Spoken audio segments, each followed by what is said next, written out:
జగన్మోహన్ రెడ్డి గారు ఆయన పార్టీ డెఫినెట్గా తెలుగుదేశం పార్టీ గొడ్డల పార్టీ లాగానే కనపడుతుంది. అది గొడ్డలు మామూలు గొడ్డలు కాదు, పరశురాముడి గొడ్డలే. గతంలో మనం చూసాం చరిత్ర. గొడ్డలు ఎవరి దగ్గర ఉండేది? శివుడి దగ్గర ఉండేది.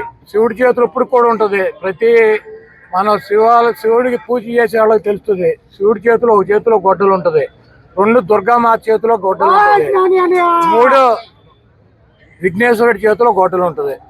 ఆ గొడ్డల్ని తపస్సు చేస్తే పరశురాముడికి ఇచ్చారు.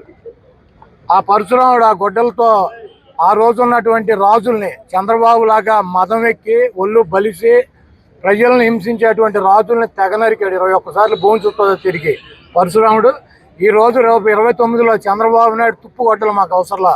ఈ రోజు చంద్రబాబు నాయుడు గొడ్డలతో సంబంధం లేకుండా ఈ రాష్ట్ర ప్రజలు 2029లో పరశురాముడి గొడ్డలు జగన్మోహన్ రెడ్డి గారు కనిపించబోతున్నారు. మీరు ఒకటి గుర్తుపెట్టుకోండి, ఆ గొడ్డలతో మీ పార్టీని, మీ అవినీతి సామ్రాజ్యాన్ని, మీ రాజకీయ జీవితాలని తెగనరికి భూమిలో పరశురాముడిలాగా పాతి పెడతాడు.